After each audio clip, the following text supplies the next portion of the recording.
kesalahan terjemahan maupun penulisan. Semua editing raw dikerjakan sendiri oleh Mr. L. Welcome back dengan Mimin. Suara seperti kaleng tapi bukan kaleng-kaleng. Karena Mimin akan membacakan light novel Apotheosis chapter 1381 dengan judul Keraguan Hua Tianming. Jika hanya mengandalkan gunung magnet Yuan, angin pagi Suanyuan mungkin tidak gitu pasif.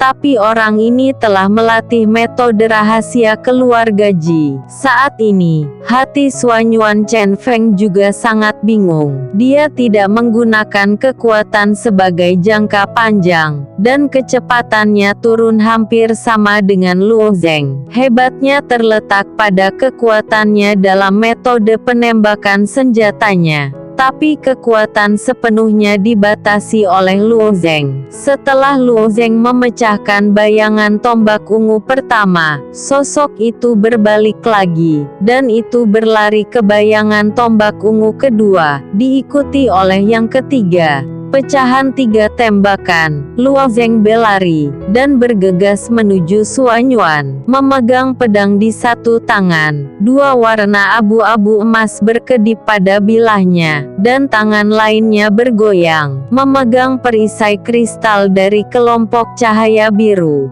Karena kekuatan elemen ini dapat dengan mudah mematahkan tombak Suanyuan Chen Feng, dia tidak perlu melarikan diri. Bukan dia yang ingin melarikan diri, tapi Suanyuan Chen Feng mati di hadapan Luo Zheng. Suanyuan, kepala adalah sasaran tembakan. Tombak ungu seperti bunga. Kekuatan hukum yang baik terus mengalir. Ini adalah kekuatan kebenaran. Itu adalah hukum untuk membangun hukum. Tapi Suanyuan Chen Feng belum memiliki kemampuan untuk membuat aturan. Tapi hukum kehancuran jauh lebih mudah daripada konstruksi, sehingga ia dapat menggunakan kekuatan ini untuk menghancurkan hukum. Namun, ini awalnya diingatkan tak terbatas, dan itu adalah bidikan yang melanggar semua aturan. Saat ini, itu tampak gitu hampa dan lemah. Senjata ini mudah diblokir oleh Luo Zheng. Sekarang giliranku. Wajah Luo Zheng tersenyum tipis. Setelah memegang perisai kristal itu, serangan pedang yang patah itu seperti sambaran petir, dan menusuk ke arah depan Suanyuan. Lompat dari gunung ke kaki gunung. Luo Zheng berulang kali mengeluarkan 4 pedang. 2 pedang ditemukan rusak oleh Suanyuan, dan pedang ketiga dijatuhkan dari dada Suanyuan, dan luka sepanjang 1 kaki terungkap, dan bahkan tulang putih pun terungkap.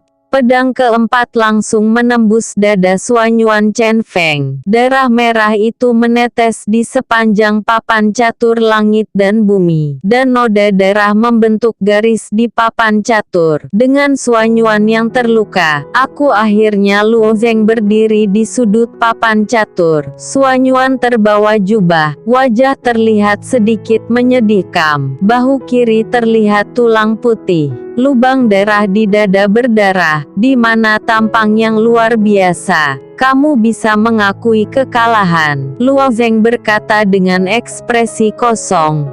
Pedang yang patah sekali lagi mengeluarkan aura.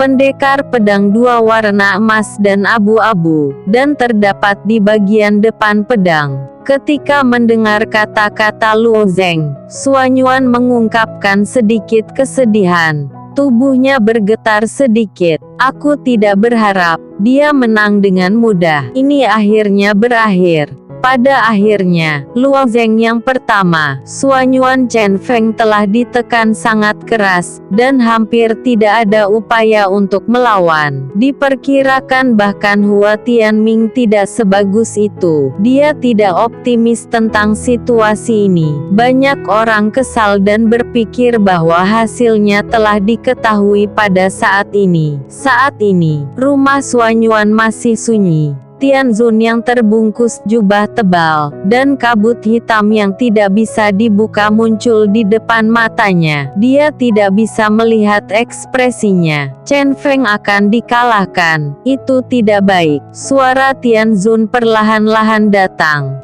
Tampaknya ada sihir khusus dalam suara itu, penuh keagungan tertinggi, dan kata harus menyerah. Menurut jumlah permainan di surga dan bumi, beberapa kekuatan bukan miliknya. Semua variabel tidak dapat memengaruhinya. Tapi ada orang, takdir tak bernyawa atau orang yang tidak memiliki takdir. Hei, Luo Zeng adalah variabel terbesar, kata Tianzun. Mendesah satu kata, nasib adalah satu hal. Awalnya, apa yang bisa dilakukan di masa depan, bila nasib seseorang tidak bisa diprediksi. Tianzun setengah berbicara. Tapi Yuan Chen Feng telah membawa tombak merah di tangannya dan tiba-tiba dari dadanya, ada sepotong puing tipis muncul. Selain puing-puing, itu juga termasuk sekelompok darah dari Yuan Chen Feng.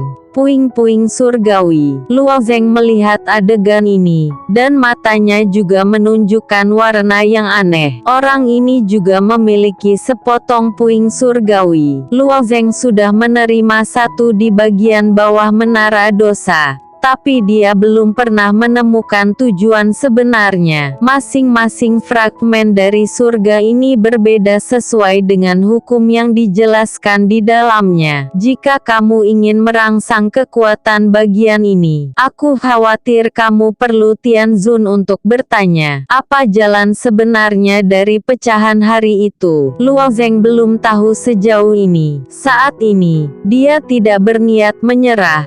Yuan. Namun, Luo Zeng, secara alami seseorang dengan kondisi ini akan menyerah.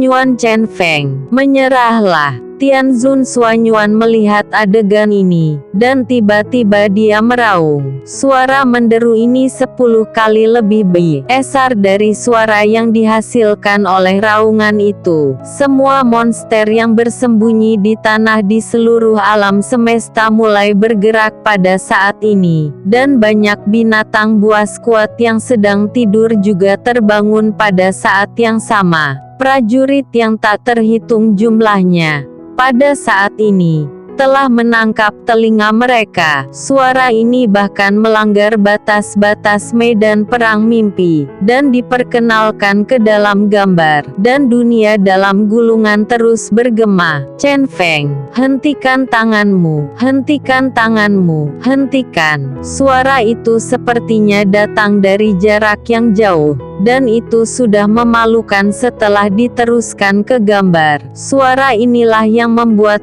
Yuan Chen Feng bergetar dengan tangannya, dan dia tidak bisa memegang potongan itu. Potongan puing surgawi jatuh di papan catur. Adapun darah yang membungkus puing-puing menyebar menjadi bunga darah di papan catur.